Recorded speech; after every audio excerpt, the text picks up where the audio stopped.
Good evening to you and welcome. Thank you so much for joining us for this very special live presentation. Of course, it's an initiative of the Heart and Stroke Foundation of Barbados and the Barbados Childhood Obesity Prevention Coalition. Quite a mouthful. Have to make sure that we get in it. But tonight we are talking about a very important topic. We're looking at the school nutrition policy. Is it a big fuss? Are we making too much fuss about it? Or is it a health must? We are making sure that you can get in on the discussion as well. I'm Tisha Hines, and I'll be your moderator this evening. Also joining me as co-moderator is Lisa Bailey. That's right, Tisha. Good evening, everyone. Welcome to the program. And as Tisha said, is this policy just about what's on your lunch plate? Or is it really about the health outcomes that we want for our future generation? And what do we as parents, as policymakers, as vendors, as teachers, what do we want for our future generation? And what are we going to feed the next generation? So all of that we're going to talk about today, and we hope you'll be a part of the conversation. Now, joining us tonight, we have a wide cross spectrum of people, policymakers, educators, health advocates. We have parents here. We have students joining us in a live studio audience as well. I know that you saw some faces just behind Lisa. So we're going to get their voices in on this discussion. We also have a panel joining us this evening to share a little bit more about various aspects of the policy. So just to my right is Nicole Foster. Now, Nicole is chair of the Childhood Obesity Prevention Coalition. I got it almost right. Quite long, but we're going to get there. And she's also head of Law and Health Research Unit at the University of the West Indies. Welcome, Nicole. Thank you, Tisha. It's so wonderful to be here. I'm really excited about the opportunity to share with the public why the school nutrition policy is such a critical policy, not just for our kids, but for the future of our nation. Absolutely. Nicole Elliott is a public health nutritionist, very needed at this time. She's also an education officer with the school nutrition policy at the core of what she works on. Hi, good afternoon. Thank you for having me. And it's time that we are able to share information in simple form for persons to be able to totally understand what the policy really means and what's the intention behind it. I totally look forward to that discussion. Healy Holder is an agri-food systems specialist. I'm excited to hear more about who that is and what she does. Thank you very much, Tisha. Thank you for having me. And tonight I'll be discussing all the aspects of the agri-food system, where we're looking at both the consumption environment as well as the production environment. We're looking at those drivers and particularly the impacts as it relates to nutrition and as it relates to NCD. So I'll be providing some interesting perspectives and data on that. We certainly look forward to that. That is at the core of everything we're going to be talking about tonight. Mr. Paul Innes is Executive VP and General Manager of Sagicor Life Inc. He's also joining us this evening. He's sitting in the live studio audience right now, but at some stage he's going to come and join us as well, as we also need all industries, all areas to join in this discussion. So great to have you with us as well this evening, Paul. All right, we have lots to get to, Lisa, and it's going to be a very interesting discussion because we're also reaching out and giving people an opportunity to share via polls. That's right, that's right. So we want you to make sure you go onto the Facebook page. There are going to be polls offered. The first poll will come up shortly. I don't want to give it away just yet, but we'll be monitoring what you say in the terms of those polls. We know this is a heated topic, and we want to hear all of your opinions on this topic. Absolutely. I see the students are rearing and ready to go back there. But let's get started with you, first of all, Nicole. And, I've been talking about how long the name is jokingly, but of late we've been hearing a lot about the coalition. So let's start with the work that you do and why it's so important, especially at this time. So the coalition is an important part of the whole of society response to our NCD crisis and our childhood obesity crisis in particular. And so we have been able to fill a critical role in terms of providing that necessary support to the Ministry of Educational Transformation in terms of building that capacity within our schools to comply with the policy, but also to the advocacy, helping people understand why this is important, why the government needed to introduce it, and why they need to get on board and support. All right, we're talking about this which brings us to you. You're working directly with the school nutrition policy, Nicole. What is it? And, what is contained within it? You have a few minutes. Well, the policy is about 68 pages long. It's a very long document, and it is broken up, and we have broken it up into phases so that it can work for our population.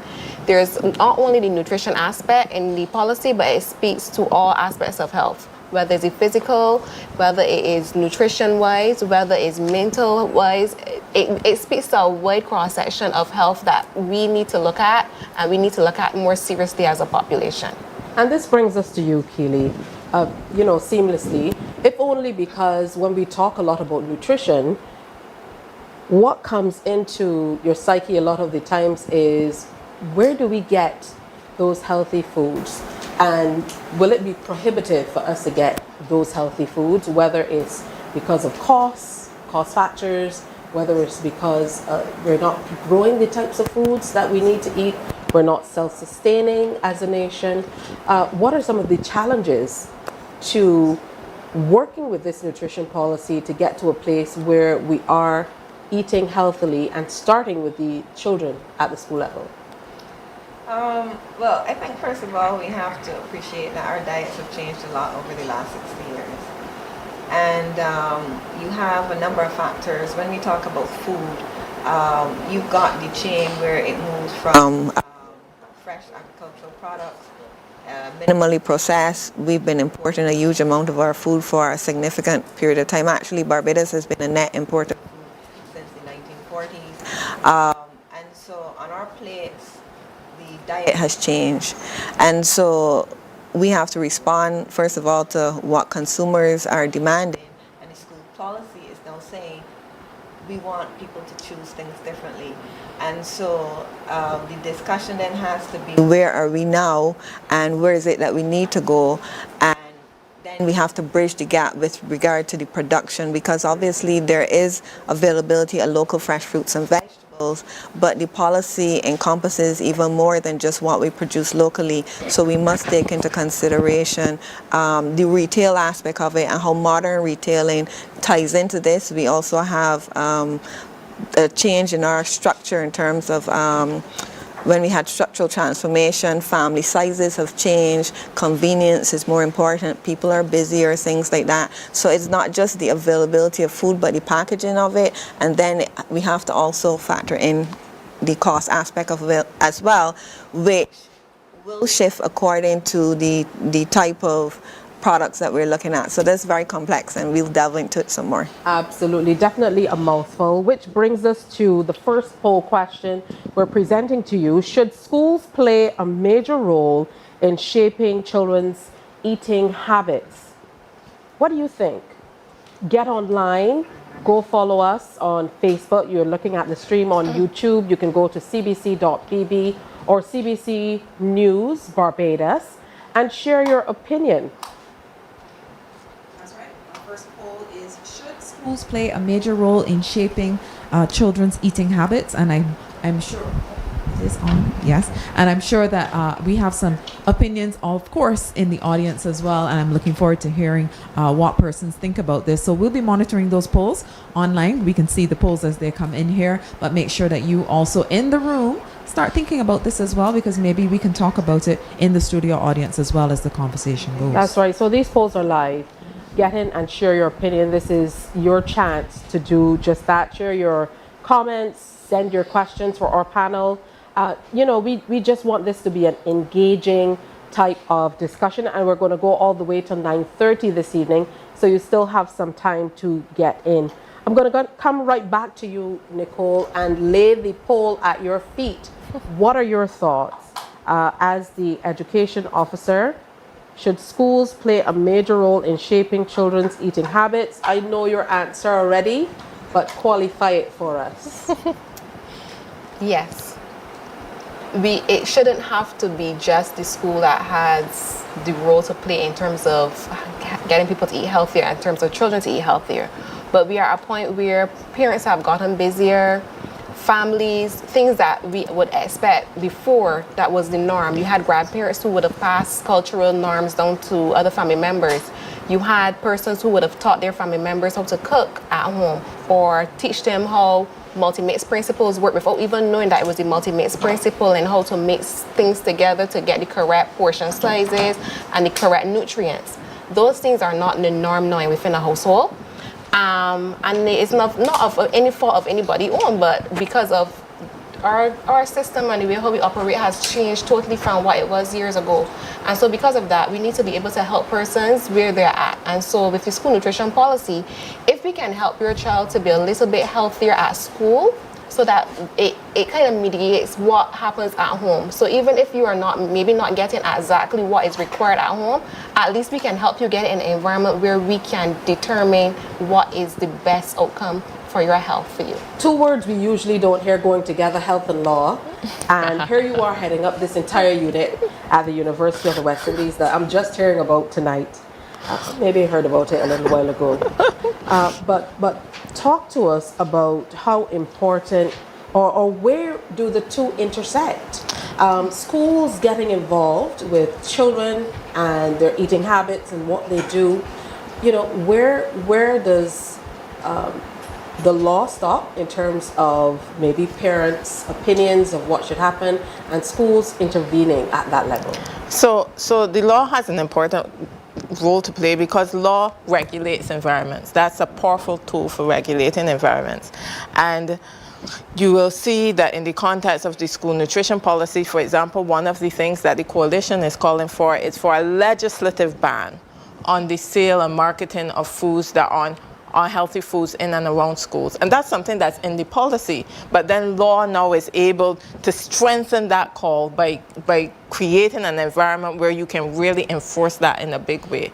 And so law is also important when Nicole was speaking just now about, the role of the school, and there's a human rights dimension to this. And so it's recognized that schools have an important role to play from a human rights perspective in terms of ensuring that there's an environment created whereby our children can realize their rights to education, health, life, all of those things. And so law is all part of that. Law really supports everything that we do within our communities. We know that the way we look at food really should start before it gets on our plates. So how food is grown is very important, how it's treated. Talk to us about the systems that are in place in Barbados to support a healthy, not only a healthy nutrition policy, but healthy food generally. Okay. Before I talk to you about that, just let me give you some data so that you kind of appreciate where we are now. And why the school's nutrition policy is so important. We are seeing right now retail sales in ultra-processed foods have been increasing at a rate of 14% per annum from 2017 to 2023. All right, so we don't want to get too information heavy with the public. When you say ultra-processed foods, break that down for our viewers. Simple terms, junk food. Junk food. Let's start there. So we're talking junk about food. Snacks. Okay. Things that are higher in sugar, salt, and fats than would normally occur in nature. And these foods are designed to actually stimulate more dopamine. You get a dopamine hit from it. That's why big people in here eating caramel curls. It's a much lower level versus substance abuse, but the same concept. And pretty much when that happens, and especially when you're giving it to kids, then their brains are not really fully developed, so they can't make the best choices. So when people say, well, my child says they want this, your child's brain, your prefrontal cortex, decision-making part of your brain doesn't develop until your mid-20s. So we have to be able to assist kids in being able to make the right choices, and obviously the school environment is a perfect place for that.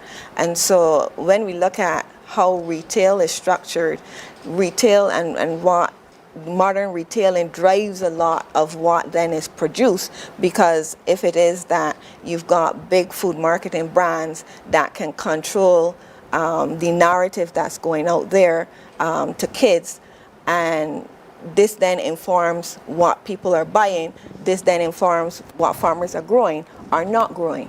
All right, so Keely, you just used two words together that I've never before even considered putting together in thinking about food or even unhealthy food.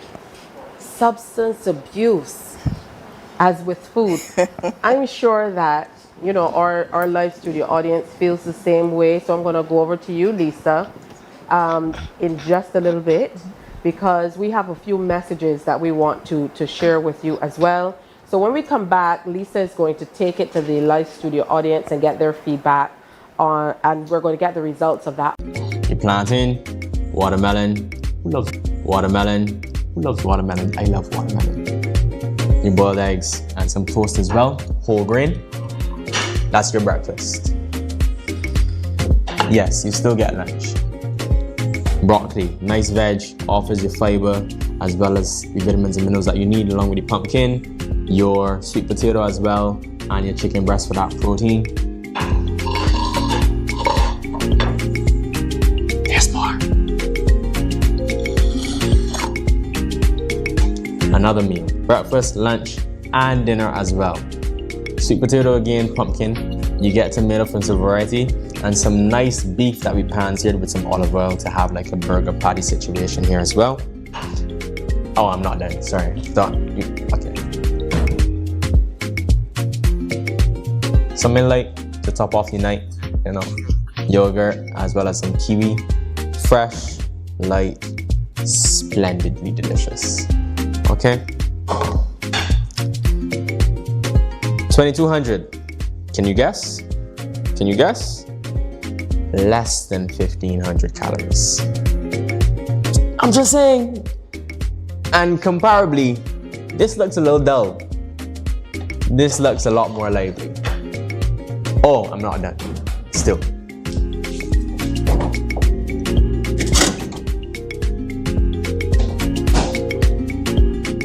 Yes. I know. We all like a sweet treat from time to time. And that's not a problem. Majority of your diet here, minority of your diet here, and we still pretty good to go. Right? It doesn't have to be boring. It doesn't have to have the life sucked out of it. In fact, this looks a lot more lively over here than over here. You got some choices to make, people. Got some choices to make.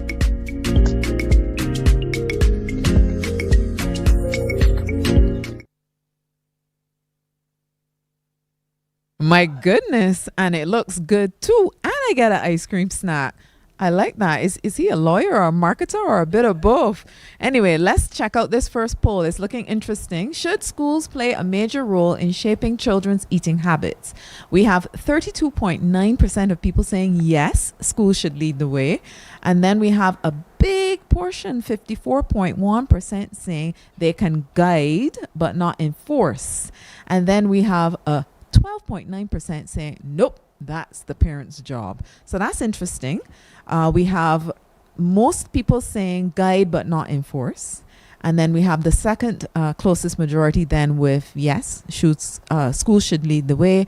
And then still 12.9% saying yes, parents should, it's their job to do it. And as Nicole Foster was saying, because we have two Nicoles, you know, it's interesting because as a parent, for me, yes, I'm trying my best, but the school environment, they're there 5 days a week, most of the day.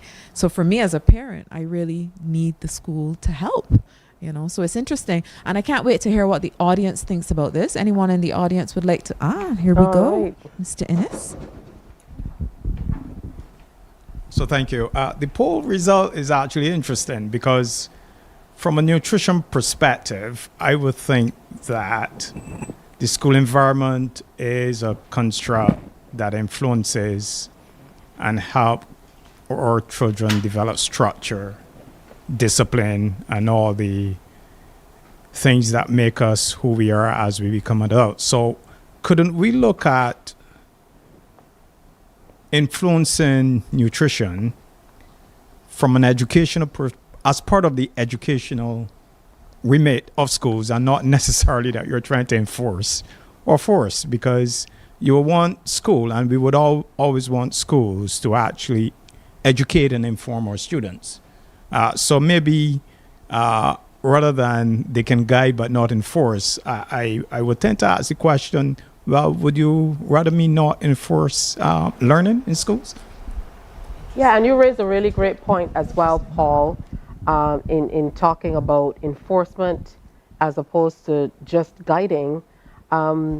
Because when you think about it in school, you know, when we were in school, I know there's some school people here who could talk to us, but usually you need that extra force. But what came to mind when you started speaking was teaching children more about health and nutrition in school. I think that would be really, really important. And I know China is a mom, and she was a national athlete, so she is big on health, very into sport. I'm interested in hearing your thoughts on that particular first poll, China. I think it's very interesting what Paul said, and I totally agree. Fortunately for me and a lot of other athletes, we grew up in a situation where our coaches enforced. So we would sneak off to the canteen and try to get a sweet drink, and our coach would be peering through the window. He would come and snatch it away and throw it down the gutter. You couldn't get upset. And after school, we were taught, at the St. Michael School, we were taught the importance of what we put in our bodies and the output. So we would recognize that if we drank the soft drinks or we ate the fried chicken and the fries, our training and our output, it wasn't just as good. So luckily for us, we had that educational aspect as an athlete. But I love what Paul said, and I think it should be enforced from a food and nutritional point of view within the curriculum. So it's not more enforcing, but more educational. Tisha, do you want to see if the young people have an opinion on this poll? Absolutely. Anyone want to give me what they think about the poll so Okay, far they're in warming terms of up. the They're results? You're warming up. So You'll let me know when you're ready? Yeah. We do have a I comment think in the the back. gentleman in the top has I recognize this something gentleman. to Here it share. We're comes. working Lisa out tonight. No, I'm enjoying these steps. Yes, thank you, and good night to all. As a learning institute, I think the educational institute have a very major role to play. And as we like to say, the best way to teach is by example. So just don't tell the children to learn to eat healthy. You have to show them and teach them the value by example and by enforcing it, not just allowing them to think if you have to learn maths and English. No, these are things that you need in life as life skills. So having that knowledge about the proper dietary, the things that can affect you when you eat bad. Right, the school should set that example first as that institute, and then the children would be able to follow that through life. Absolutely. I know that you were ready for some to give us some stats, Keely, and I think this ties directly into this poll. Yeah. I think if we start to understand like where we are in terms of our consumption patterns, people will appreciate more the imperative that we need to take action both on the regulatory end and on the education end. So in terms of our prevalency rates, we currently estimated prevalency rates for 2022 show that 42% of children in Barbados were overweight and obese versus 15% in 1990. Repeat that for us. 42% of children in Barbados are overweight and obese. That's the prevalency versus 15%, 15% in 1990. We have similar stats. 24% of our diet that we're consuming, our apparent consumption of sweet sugars and sweetened beverages. 12% is oils and fats. This is a significant change away from what we were accustomed to eating before. We are consuming 3 times greater than the World Health Organization goal for sweets and sugars, and 2.5 times the oils and fats that we are supposed to be consuming.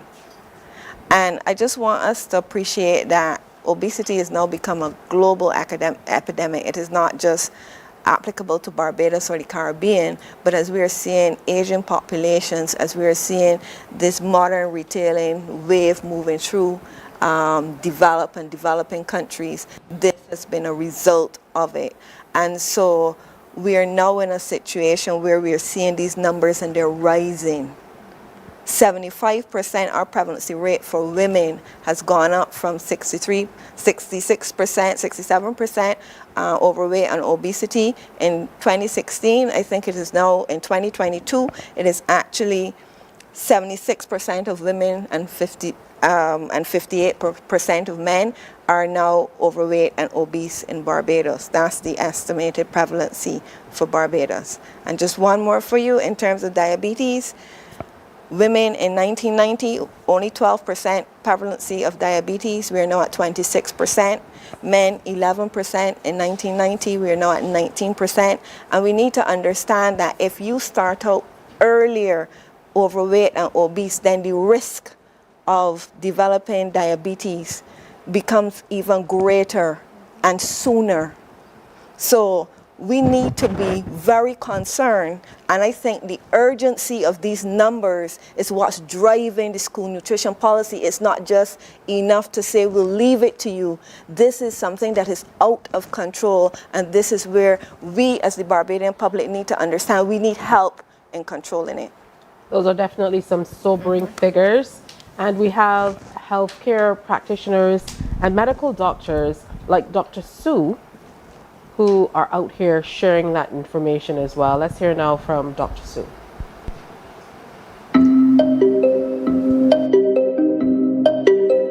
A number of research studies have shown the link between childhood obesity and marketing of unhealthy foods. In fact, children are particularly susceptible to that type of marketing because at least under the age of 8 years, children haven't developed the cognitive skills to know the difference between what is normal information or factual information and what constitutes an advertisement. And then even older children, like teenagers, they might be able to tell the difference, but they can't weigh long-term consequences against short-term gains. So if they think something's going to taste good, it's going to make them feel good, no. They might not care about the long-term consequences. So that's why the marketing is so effective. And now, nowadays, you have associations between sports, you use cartoons to market things. So there are a number of marketing strategies that specifically target children that work very well. So if we remove the unhealthy foods from schools, but we still have marketing of unhealthy foods to school-aged children or in the schools themselves, it's going to create a conflict within children's mind. They're not going to know which message is the correct one. So it may also create some kind of, confusion for children, because adults are supposed to be consistent, right? You want to be consistent when you're training your children what to do.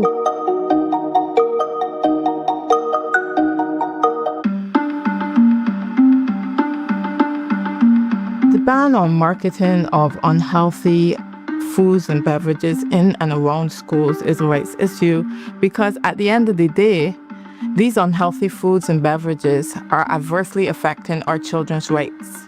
Their right to life, their right to education, their right to health, their right not to be exploited, and I could go on and on. And it also highlights the responsibility of government to create a safe school environment, one which is conducive to learning. And that's not possible if we're bombarded all day by commercial messages encouraging us to eat things that are not in our best interests. So a legal response law is necessary for enforcement of a ban on marketing of unhealthy food and beverages in and around schools, because right now what we have with a policy, we're going to be relying primarily on moral suasion. When we move to legislation, what we now have is the power of law empowering those in authority to enforce and to impose sanctions. And in that way, we have a better chance of ensuring we have the kind of uniform compliance that is necessary to ensure that our children are really able to realize their rights fully and live their best lives.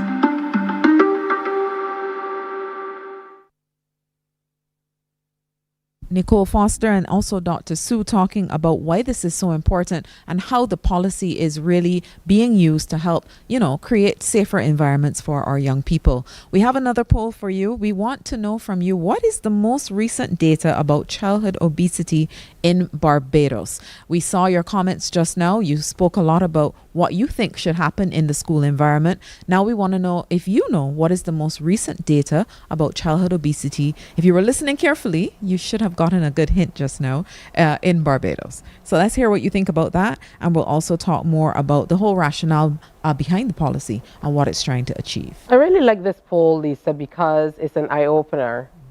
A lot of the times, we form our opinions and we say things, but we don't have that empirical data to be able to back up what we're thinking or what we're saying. This is right up your alley, Nicole. We came from a video of you really sharing the crux of what you're here to talk about and what the role that your particular department of research would play in this regard. So let's look at the poll that we're presenting at this time. With the question of the data. How do you believe getting actual figures will influence opinion? Do you think that will make a major change? So certainly in the context of any sort of public policy that one seeks to implement, you want it to be evidence-based in terms of the types of activities that you're asking persons to avoid or engage in, etc., in terms of knowing that these are going to lead to positive outcomes. And certainly in the context, we were all listening to Keely and everybody just, oh my goodness, when you hear those statistics, and it certainly does really reinforce the urgency, and I think that's so critical. We don't have time for people to finally get it over time and guide but don't enforce. We need to create the environments where we enable people to be able to make better choices, and that's where the law comes in always, because the law then regulates spaces in a way that says, as the school nutrition policy does, unhealthy food and beverages should not be marketed in and around schools. And so then we create an environment where children are able to just focus on what they need to focus on and not be exploited or distracted by these marketing tactics, which we know work. That's why they use them, and create loyalty in the longer term, because that's the problem. They start with the kids, but then that loyalty goes right through to adulthood. So we absolutely need to have our evidence, and clearly we have information that is saying to us we have a really serious problem and we don't have the luxury of waiting any longer. What's happening in the schools, Nicole? As the officer, the education officer with this policy on your shoulder, what's the response been like? What's happening with our children, with our teachers, with the cafeteria operators since the policy has been introduced and the changes have been made? Okay, so we have been in a phased approach, and I can tell you from going out thus far for this school term, the nursery schools have been excellent. I must say excellent, hands down. They have been, when it comes to making sure that the students don't have the items that they're not supposed to have, they are getting it down pat. Parents at the nursery level are doing an excellent job. They follow the rules to a T. The problem comes at primary school when children are no longer toddlers and babies. I find that you find parents then give young children money to purchase, and then obviously you have the vendors outside the schools. You have the marketing of the snacks that come along with games and the TikToks that are a part of those snacks that are not available on our markets. So then you have, it's a harder time then at that point to be able to get them, because they're now in charge of buying what they want and not necessarily what is right for them. They're rich, they have money. Yes, they do. At those ages, they do. And so you find then that implementation part, when it gets to the primary level, it becomes a little bit more difficult, because now children are making those decisions on their own, and they're making them based on what's pretty, what's fabulous, what's cool, and not necessarily what's best for themselves. So there are schools that are doing very excellent. There are some that are trying, and there are some that to help them along the way to get a little bit better in terms of having information out for the parents. And I found when you do those sessions with parents, they then realize, oh my goodness, I did not know that had in, and they legitimately did not know. Because people really, when you go to the supermarket and you have 2 kids, I have 2 kids, when I go to the supermarket with 2 kids, and they start saying, I want this, I want this, I want this, why don't you really can't, you just want to get stuff and you want them to just stop talking sometimes, right? So you just start snatching things off the shelf quickly. You don't have time to read labels. And so this is one of the reasons why orthogonal warning labels are very important, so that if you have orthogonal warning labels, a parent don't have to read a label to see if it's good or bad. They just can see the label saying high fat, high salt, high sodium, and they know not to pick it up. But we don't have that as yet here in Barbados, so we have to work what we have. And so we have created an alternative snack and beverage list. And I say alternative because it's not a health list. It's the best of the worst of what we have right now. And so we hope that we can get that list down to all only items that are healthy alone. And when we get to that point, we'll be at the end of the phase of where we will stop producing trying to produce a list for that stage. But we are not there yet. But in terms of implementation, when it comes to canteens, a lot of canteens are really trying. Again, one of the things is, from Kaylee's end, is what is available. A lot of times, the canteens will start off really well with the products that they need. Halfway through the term, all the product is gone. Manufacturer or the distributor don't have any more of that product. So you know what's going to happen? We are running right back to where we were before. So we need for a consistency in food production on island, and we also need a consistency in manufacturing and also in the availability of foods if they're going to be imported. All right, this is coming your way in association with the Barbados Childhood Obesity Prevention Coalition and the Heart and Stroke Foundation of Barbados. I want this live studio audience to wake up, I know. Because this live studio audience is not as live as we want them to be. So we're going to take a quick break here. And when we come back, we're going to give you the results of that second poll. Of course, like we told you, this is your opportunity to get in on the action as well. Go to the pages, the polls are live, share your information, ask your questions. So Lisa is going to take it when we come back. She's going to take it to the audience, and we're going to hear from them. Stay with us.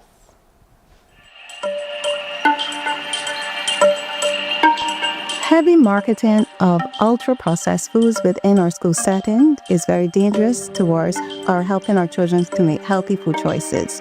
These foods are often high in fats, sugar, and salt, and this alone can encourage children to make these food choices more often.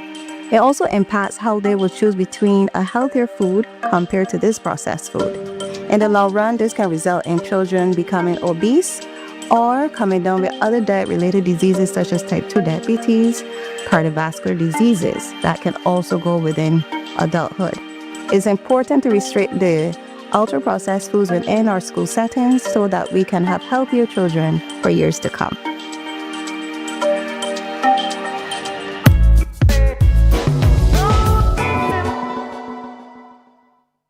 The school nutrition policy was created to foster a healthier school environment. Yet, everywhere we look, we still see the marketing of unhealthy foods and drinks in our schools. This influences children to choose unhealthy foods and drinks, which will make us sick as adults. If these foods are being removed from schools to improve our diets, why are they still being marketed to us? 31% of children are overweight or obese. Protect us. It's time to ban marketing of unhealthy foods and drinks in schools. A message from the Heart and Stroke Foundation of Barbados and partners. Welcome back to the program, and as you heard, we are going to our studio audience. I do have a comment, but look at the polls. People are getting in on the polls, and I see most people do not think it's 1 in 30. I'm not going to tell you what the correct answer is yet, right, Tisha? We won't share what it is yet, not yet, but there's a big group of people who think it's 1 in 3. I have a comment here. Let's tell the persons who you are, and then let us know what you wanted to share with us. Okay, good night, everybody. My name is Tara Mears. I am a teacher, but I'm here in the capacity of a parent. So I know both ends of the spectrum, how it can be. And what I want to really encourage parents in Barbados to try to get on board. I know it is difficult. It really is. And I have heard the talk about the legislation, but really I would like us to get to the place where we all could be influenced before there is legislation. Because at the end of the day, even though the schools are doing their part, doing what they could, there's the Ministry of Education. Really and truly, I think that significant change should really begin at home. But because it doesn't happen at home, that's where it has to come into the schools. So, schools then have to step up and carry the bulk of the weight. But personally, for me, when it all started, it was difficult. It was difficult to find the right juice. It was difficult to find one that, was the right price. It was a little hard. But what I would want to say is that it worked. I remember when I stopped my son, he was approaching common entrance time, and I got him off all the snacks. He took fruit to school every day. I did it for the whole of class 4. And I found that he was not as hyper. He was a bit more focused, and the results were good. So, it is a challenge. It is not easy. I'm not going to pretend that everything is available, but I believe that once we take one step and then take another step, we get a little further than we were before. Very interesting to hear the comments of a parent and a mother. As a mother, but not a teacher, I thank goodness for teachers like you.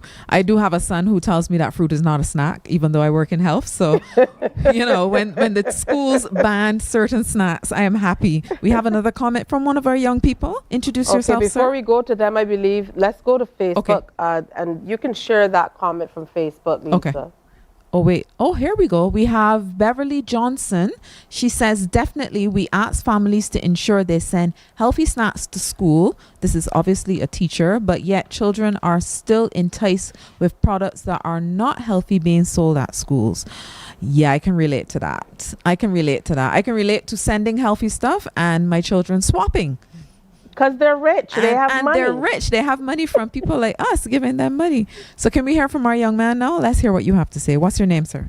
Hi. My name is Jesse Olton, and my point of view is yes, you can enforce, but not all children learn from enforcing, and it's better to guide. Take it for example. This is off topic, but if your parent asks you to wash dishes and you plan to do it before, you don't want to do it anymore because you're being told to. So a guiding hand would be better than just enforcing, in my opinion. You should have shown his mom's face. Interesting. That was mommy talking before. When he was talking about washing the dishes. I think you're bringing tales out of home, young man. This is your son? He's bringing tales out of school is what he's doing, out of the home. But interesting point. We've heard that before, where some people say they prefer policy over regulations or laws. I know Nicole will have something to say on this one. So let's go to the poll. Okay. Are you right or are you wrong? The lady with all the facts and figures is in the corner, Keely. That's right. Most people think it's 1 in 3, Keely. Are they right? It was 1 in 3. It has gone up since then. Yeah. That's right. The previous data was 1 in 3, but now the prevalency rate is up to 42%. Yeah. So it is rising. And I think that's the important part we need to understand. I think part of it too, Tisha, is that sometimes people think they can tell by looking.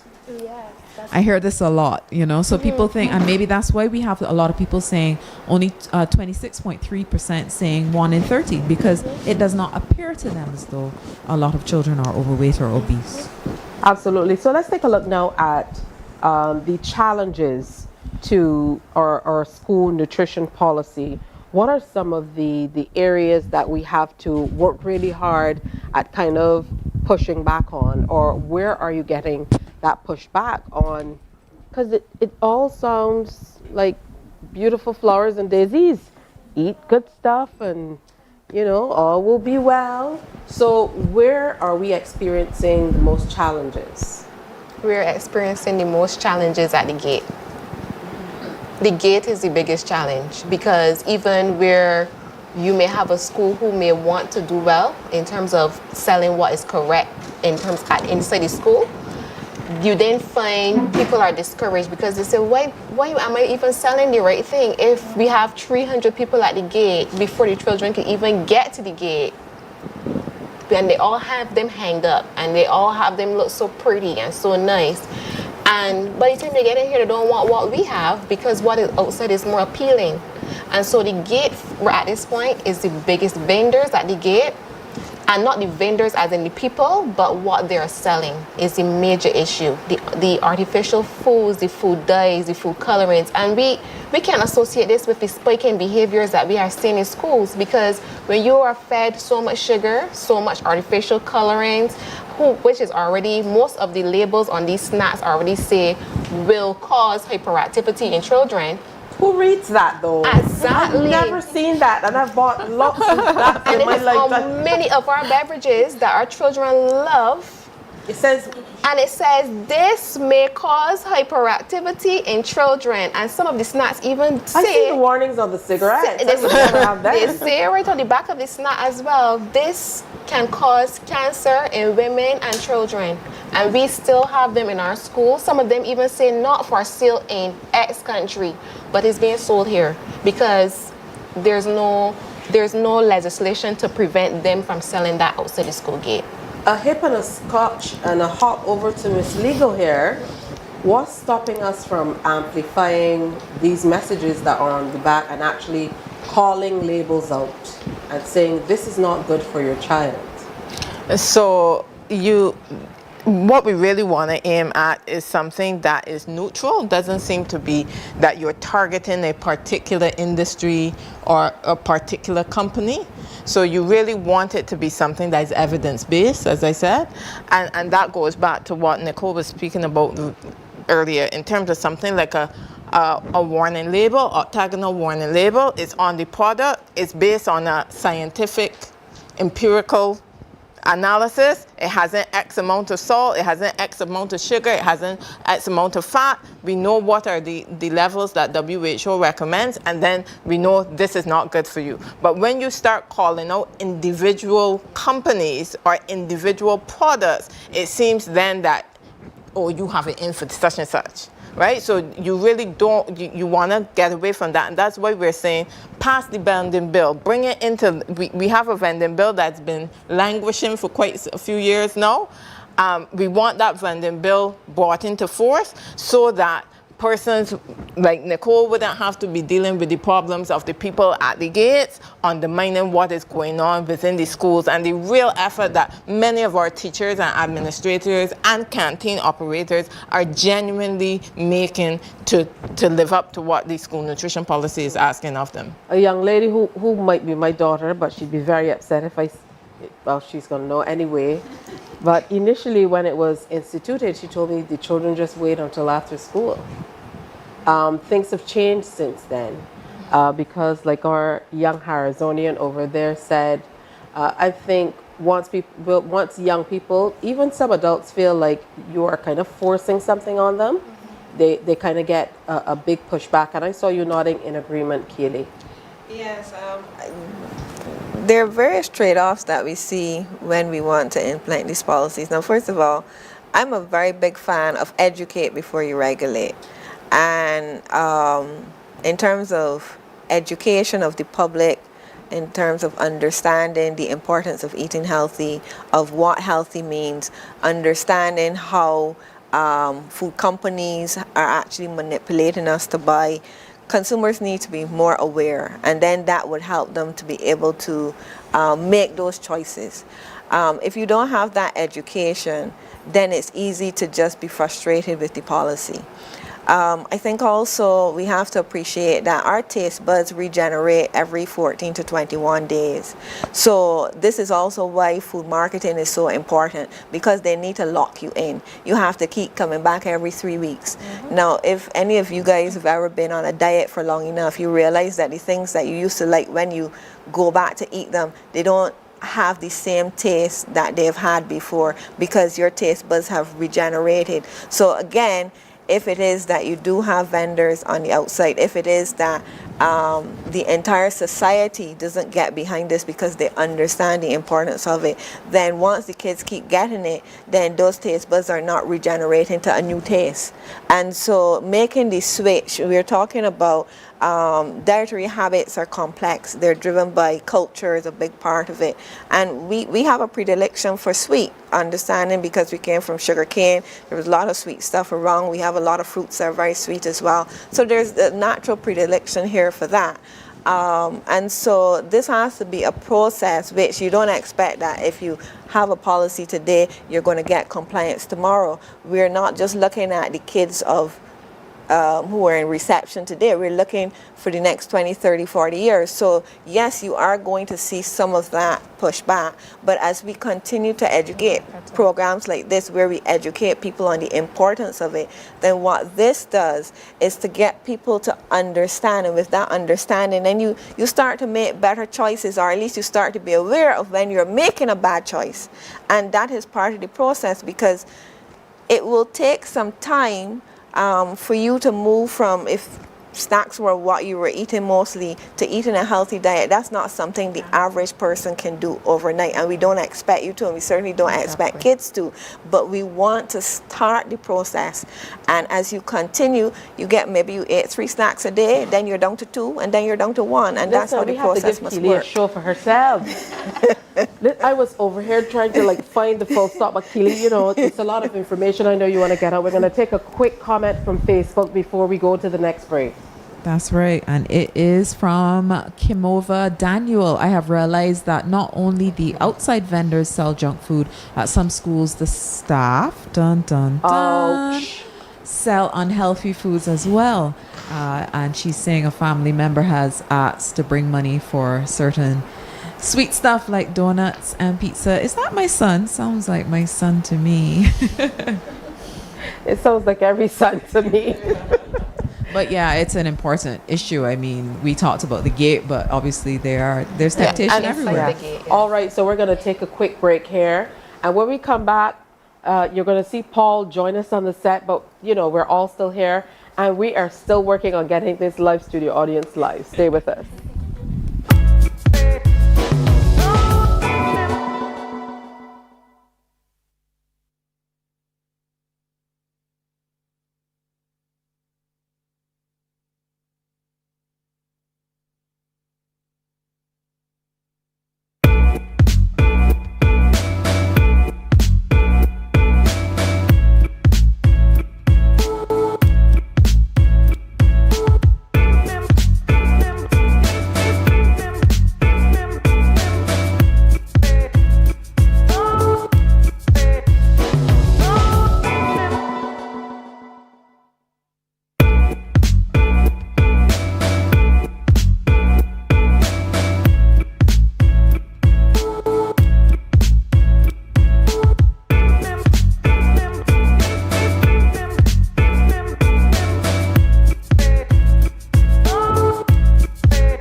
welcome back. And we want to thank you so much for taking part in the polls. We also have WhatsApps coming through.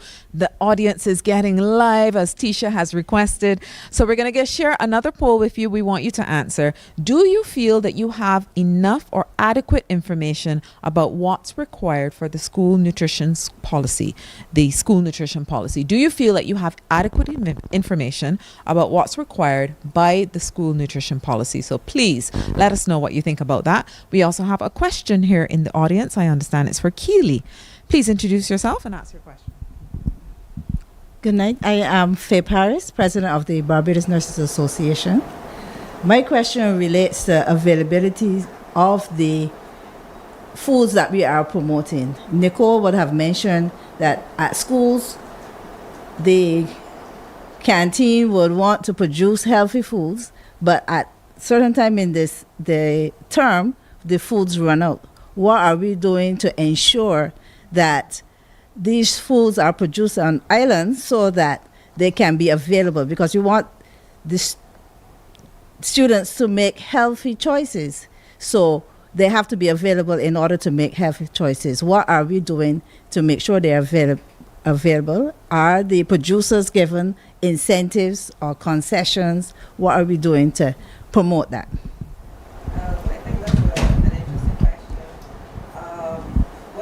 Is obviously with the school's nutrition policy, you would have to have that relationship between the Ministry of Health, the Ministry of Education, as well as the Ministry of Agriculture, and that coordination, that list being provided, also this then feeding into this information being given to farmers.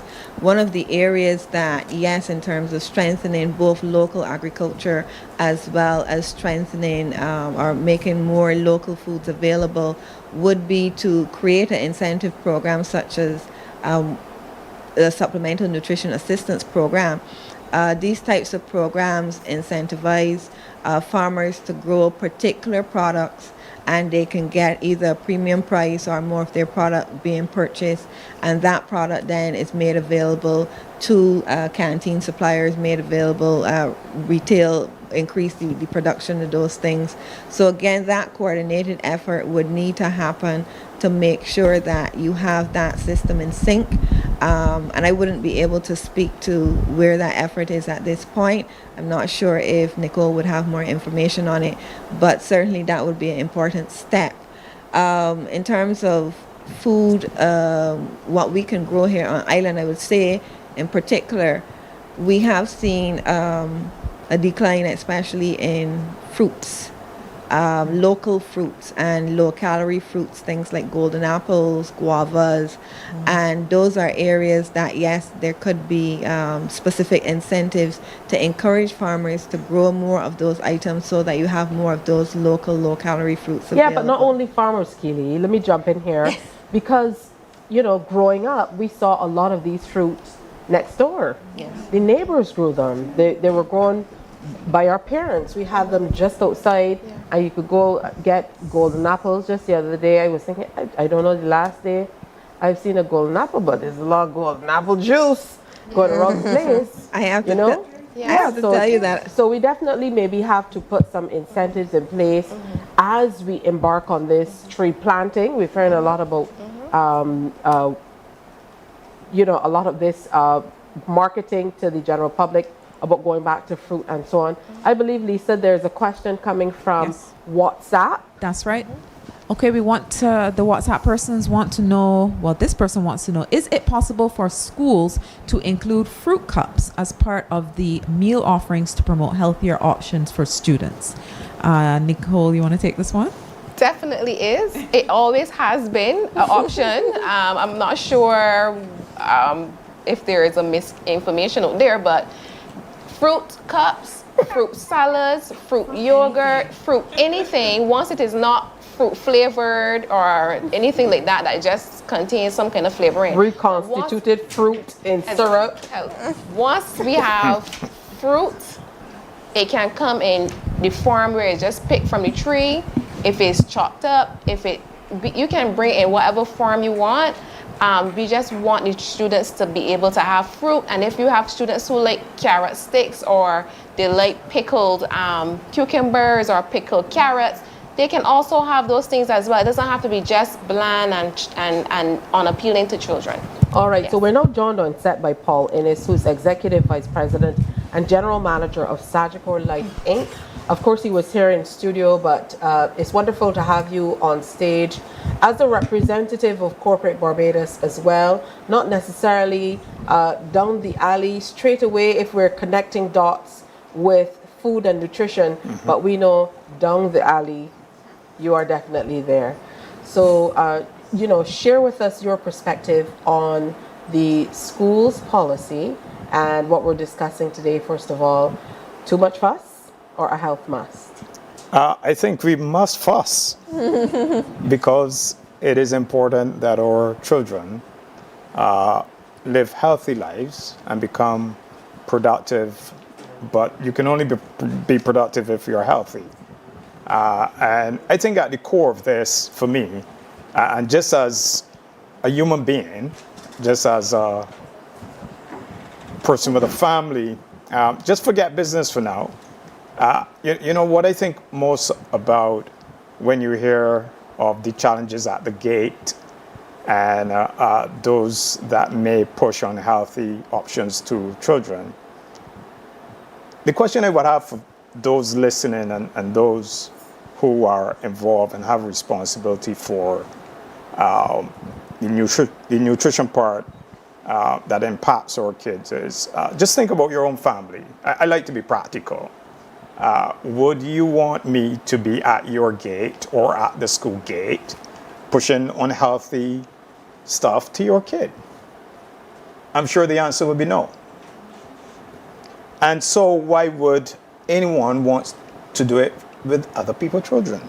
Now, that's one perspective. And I think sometimes we need to be direct with our people, because if they were to reflect on what they're doing to others, I'm sure they won't want anybody to do it to them. In the same way, we would not want to enforce, some people would say, I don't want a school enforcing a nutrition policy on my kid, all right? But you wouldn't want anybody to enforce unhealthy something that would lead to disease and death. An early disease and death, because there are a lot of kids who are dying prematurely. There are a lot of children who are impacted in a significant way. And the other thing on the health side that I see is that it then becomes someone else's responsibility. Right? And we get a lot of noise. We don't really understand how our actions are impacting everybody negatively. So you hear a lot of noise about how many people are in the QAH and how many people are in the A&E. And I was there 2 weeks ago. And when I walked through, you see all these young people. Well, I'm not judging, but what I'm saying is some of that is from bad choices. A lot has to do with that. We saw earlier where about 80% of our deaths now are as a result of or directly linked to NCDs. That is scary. So my perspective is that from a business perspective, businesses must care and they have a role and responsibility. And we really need to fast track a number of initiatives as it relates to how we engage with the business community. So it must be known by now that I'm the president of the Barbados Chamber of Commerce and Industry. And we have, as a commercial sector, business sector, we have a responsibility. We need to understand what that responsibility is. We need to partner with the various agencies to understand how we can play a significant role and a positive role in ensuring that our kids have healthier options. From an insurance perspective, I normally say to people that we are the risk managers for when it goes wrong. We see a significant amount of our financial resources going in the direction of treating with disease and illness. Significant amount of those relates to NCDs, and we have an interest and a responsibility in how we support the policy around prevention and wellness. So a very good example, and I'm going to promote it, you might hear of the sub-brand Sagicor Cares in Barbados, where we go around to various communities and engage with families in the actual community. That came out of us being participants and contributors to HCC, Healthy Coalition, where we learned about the impact of NCDs, and we thought that we should demonstrate as a corporate, we should demonstrate that we want to be part of the solution. And out of discussions with the HCC, the Ministry of Health, the Barbados Defense Force, and others, the Cancer Support Services and others, we actually created a program, and that's where Sagicor Cares was birthed. And because we have a medical unit with nurses, when we started the program, we then invested in ensuring that at least one of our nurses was a accredited community nurse. And we then built this program in partnerships, and now we're going all over the breadth and length of Barbados to engage with families. That's important, yeah, to engage with people at the community level and really get their feedback. And I'm happy to hear that you are pledging the support of corporate Barbados. That's very, very important. A lot of the times the people we see advertising are the ones that we really don't want to see advertising, but they're the ones who are doing it. Let's wrap up this particular poll, Lisa. Sure. Before we move on to the next one. Sure. So it looks to me as though most people either feel they are somewhat informed or they are well informed, but concerning that we still have 41% of people who feel like they don't have enough information about the school nutrition policy. And when I look at the Facebook comment, there's also someone who says they realize that we spend a lot of time promoting on TV, and they're asking if we also use the internet and social media. The answer to that is yes, but I'm sure someone else can talk about that. We also have two comments in here. Do you want to go to the comments in the studio audience? A question and a comment. Good night. My name is Dr. Sonia Sithill. I'm a tutor of social studies. And tonight I am interested in this policy because the reality is it has to find its roots at a community level, where we have that socialization in our homes, in our general society. And right now, as part of our culture, we have a culture where our children are grown upon. I want to put it in a way that would appeal to Barbadians. We have champagne tastes and mauby pockets. And therefore, we listen and we follow pattern in terms of foreign tastes. Our children don't know our local foods. We spoke about guavas and so on. You asked them in the supermarket. I sent my son to collect a yam when he was going to Canada to live, and he brought me back an Edo. And he was trying to convince me, yes, Mom, it's a yam. So we have this problem. They don't want what we have here because we don't socialize them to enjoy our food. They want they want special coffees, and they want Alfredo and all of these things. So it has to start in the home. That's where it begins. Primary socialization. You have another comment. That's right. Thank you, Gloria Giraldo. I'm with the Pan American Health Organization, and very, very happy to be here and see Barbadians engage in such an important conversation.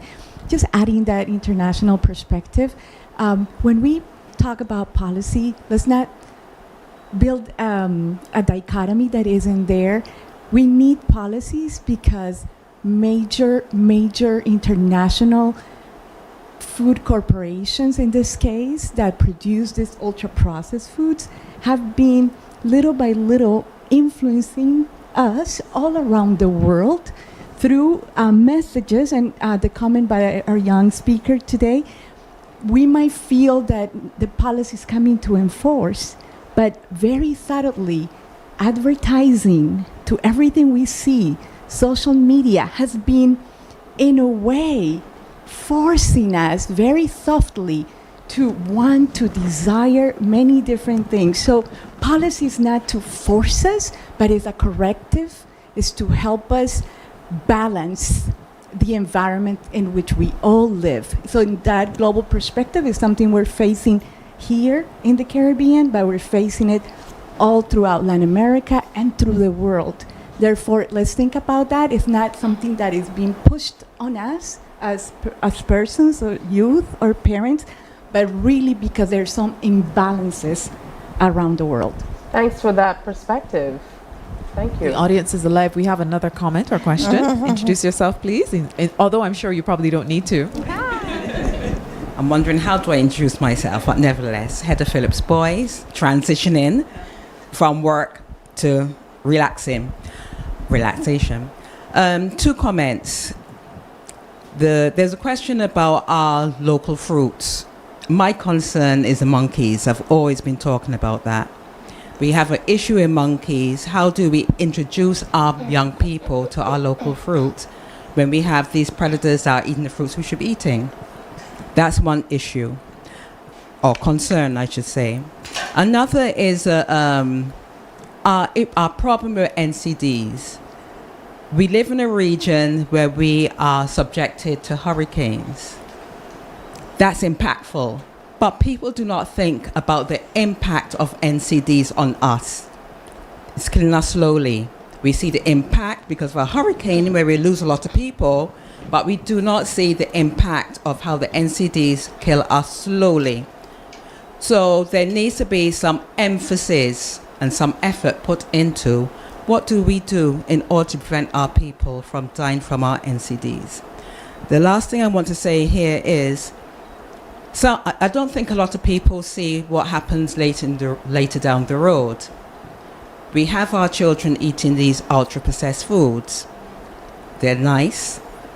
Nicole Elliott spoke about them being these pretty packages, and that's what the marketers do in order to get our children to buy these foods.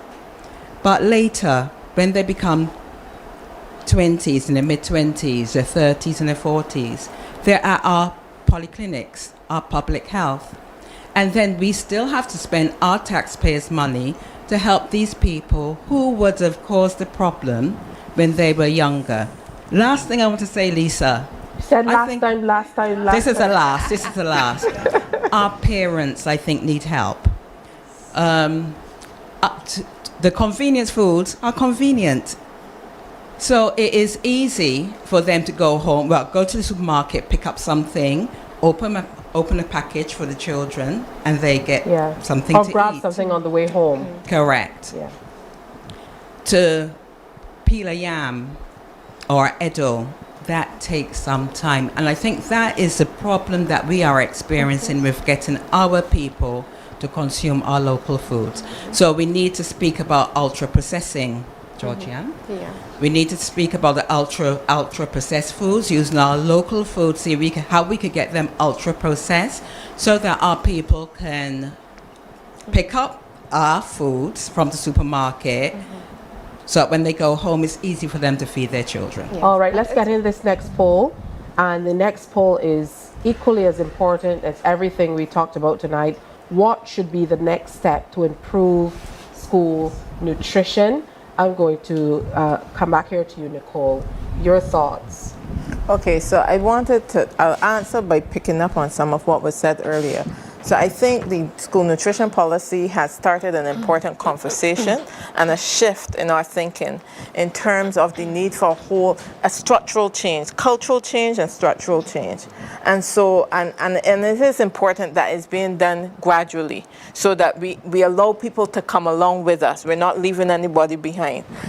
So in terms of next steps, I think our next steps, certainly from a coalition point of view, would be we would like to see the vending bill come into force so that we don't have the problems at the gate. We would like to see, therefore, as we said, legislation that speaks to the regulation of marketing, the ban on marketing of unhealthy food and beverages in and around schools. And we think that's an important next step. But then also too, and we've always as a coalition spoken to the holistic approach to this, not just the nutrition part, but all the other elements that go into the picture like Kili was speaking about. So we have to continue those conversations and deepen those partnerships with our ministries of education, agriculture, in terms of the logistics and the availability of food. We have to have our conversations with our Ministry of Finance in terms of the types of incentives and what is the policy space there, both in terms of just availability of funds, but also to the international environment, whether it's WTO rules or other things that might constrain what government can do. A lot of people, I don't think, remember that in this year's budget, the government took off import duties and VAT off of some fruits and veg, particularly because it was all part of this conversation. They were hearing us banging on about, how expensive these things were, and they tried to step up to the plate. That has to be a continuing conversation. So in sum, to continue most immediately in the schools in terms of the ban, but then more broadly in terms of really continuing this whole of society conversation that brings it whole of government, that ensures that the policy is holistic and allows for all the different elements to support each other so we can really move forward positively. You really just closed the circle for us. I started by asking where health and law intersected. That absolutely was the answer. On to you. What's next for us? So what's next for us from the Ministry of Educational Transformation side is we have been all the things that Ms. Phyllis-Boyce spoke of. Because Ms. Phyllis-Boyce I'm in Ms. Phyllis-Boyce space now, so I am continuing what Ms. Phyllis-Boyce started. And so we have been listening, and so we understand that we need food that are convenience food. And we have been speaking with schools who do agro-food processing. We have the Lestevon school who does that, and they have been trying to put together these family packs that you can purchase in the supermarket with a medley of fruits or vegetables that are in Barbados locally. It will be on a small scale because it's a school, but that is some of the things that we have been trying to do. Also, for parents and families who may have challenges with being able to cook meals or may want to be able to cook meals, we are trying to take some sessions, like some Karamita Fraser sessions to the community. Minus the fried... You're not old enough to know about Karamita Fraser. Of course. minus the fried pigtails. But we are going to try to have those type of sessions, and we are now in the stage of trying to work out where we're going to start with that and which parish we'll start with.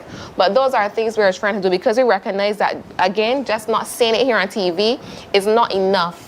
We need to actually meet them where they are, and that's in the community. And so we are hoping, along with the advocates, along with Heart and Stroke Foundation, the chambers, with everybody who's on board with us, Barbados Childhood BC Coalition, who plays a major role in, for me at my desk, to get stuff done, because it's just my one.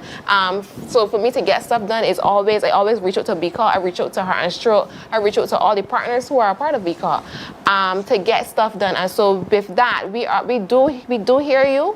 And know that if you have any questions, you can always reach out to my desk. I'll always have a listening ear, and that we are coming to your community. Just give us the opportunity to put things in place properly so that when we do it well. That definitely speaks to what Paul was talking about, going directly into the community. Yes. So from your perspective, what should be the next immediate steps? So we have started a journey in partnering with various stakeholders. We recently have engaged with the Ministry of Education through the Chief Education Officer on an initiative that we're going to pilot soon across all the schools, and it relates to a breakfast program. Yes, it does. So that is something that came out of, again, the social partnership engagement, and how do we find solutions to help our kids? One, two, and that's from a chamber perspective.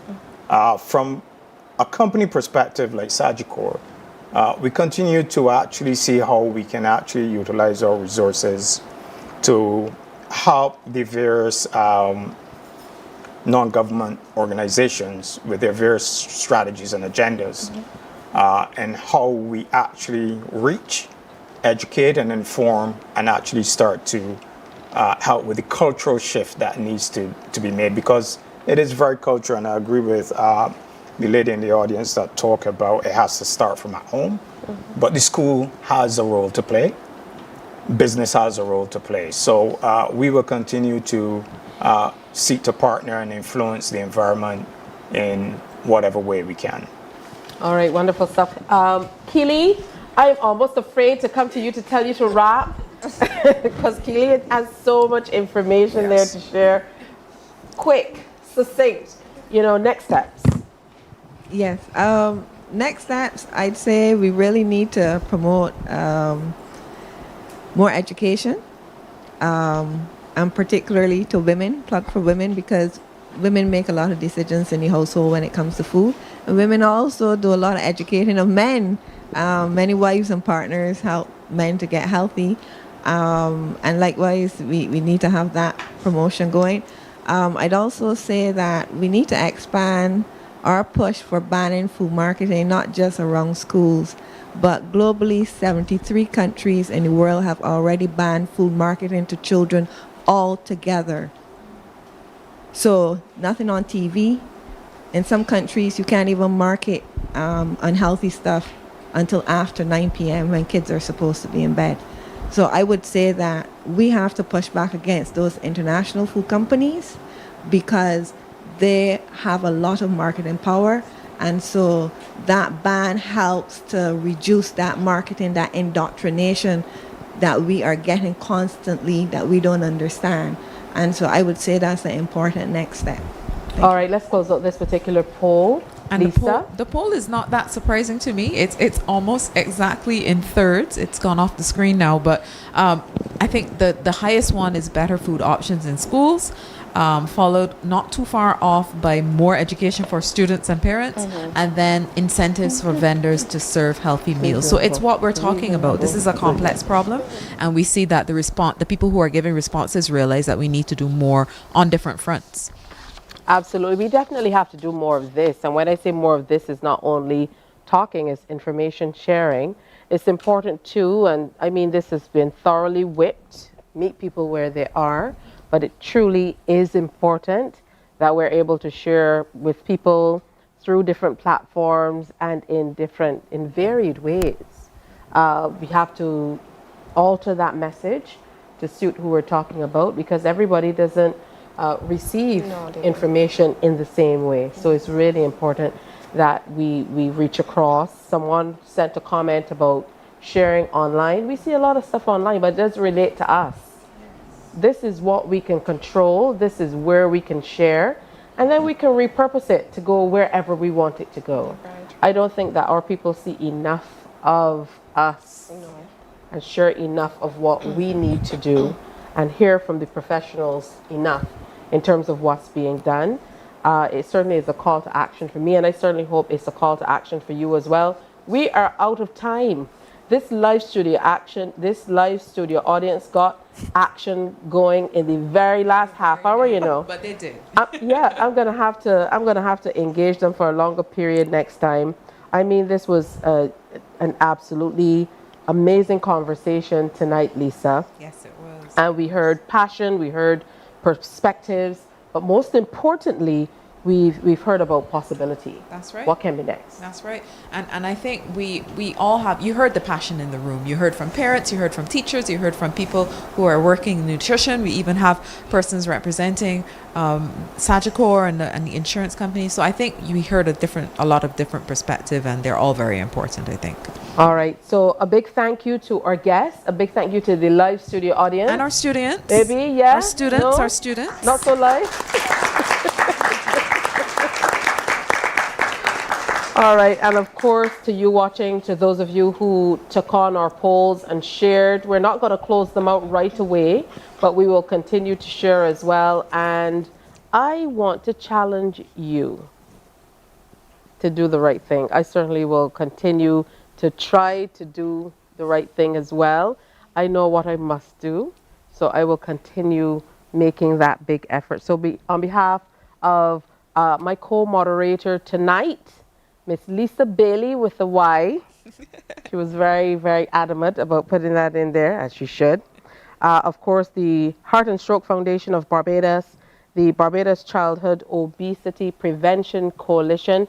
I want to thank you once again on behalf of the entire team for joining us.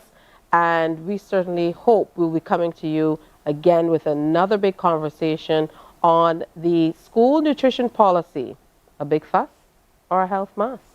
Good night.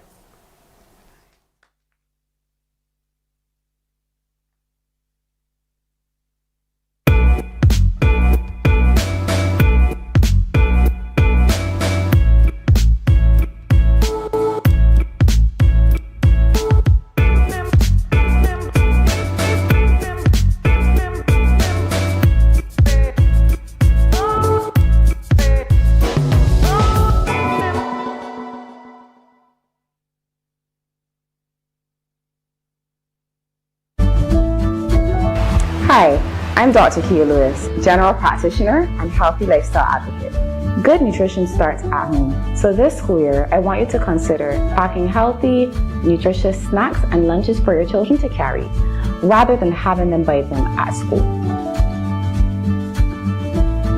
And don't just pack things you think they should have.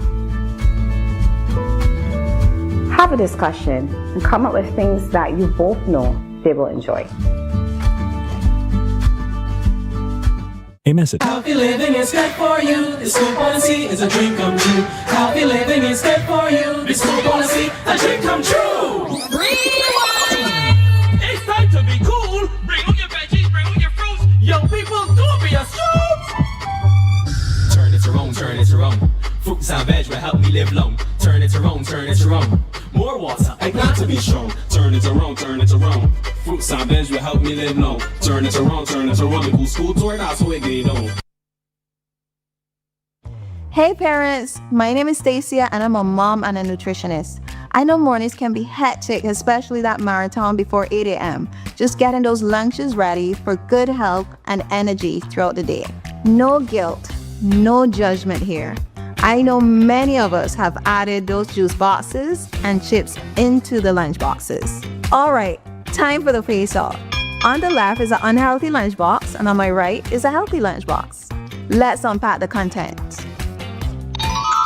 On my left, we're gonna find more of that juice drink, which has tons of sugar and hardly any nutrient value.